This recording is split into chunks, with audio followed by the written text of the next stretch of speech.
নমস্কাৰ মোৰ নাম হিমাশ্ৰী ৰাজবংশী ৰায় মোৰ ঘৰ চিৰাং ডিস্ট্ৰিক্ট মধ্যমৰুণীহাটা গাঁৱত আমাৰ সিডলি ব্লকৰ অন্তৰ্গত সানজাৰেন CLF আৰু আমাৰ ভিঅ'ৰ নাম হৈছে ষ্টাৰ ভিঅ' মোৰ গ্ৰুপৰ নাম হৈছে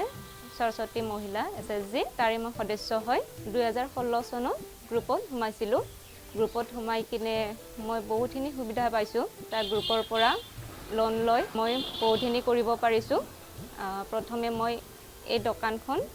2023 চনৰ মাৰ্চ মাহত ষ্টাৰ্ট কৰিছিলোঁ ভিঅ'ৰ পৰা 50,000 টকা লৈছিলোঁ প্ৰথম লৈ কিনে সৰু সুৰাকে ষ্টাৰ্ট কৰিছিলোঁ তাৰ পিছত বেংকৰ সহযোগেদি মই তাৰ পৰা মই 3 লাখ টকা পাবলৈ সক্ষম হৈছিলোঁ তাৰ পৰা মই এইবিলাক মেচিনবিলাক লৈছোঁ লৈ কিনে ফ্ৰিজ মেচিন এইবিলাক লৈ মই কামহীন দোকানখন আগুৱাই লৈ যাই আছোঁ আৰু লগতে মই ঘৰতে কেক বনাওঁ কেক বনাই কিনেও বাৰ্থডে কেক পেষ্ট্ৰি এইবিলাক বিক্ৰী কৰোঁ দুজন কৰ্মচাৰী আছে তেখেতসকলক কৰ্মসংস্থাপন দিবলৈ সক্ষম হৈছোঁ ইমানখিনি সুবিধা দিয়াৰ কাৰণে আৰু মহিলাসকলক আগুৱাই যাবলৈ দিয়াৰ কাৰণে অসম ৰাজ্যিক জীৱিকা অভিযানক মই অশেষ ধন্যবাদ জনাইছোঁ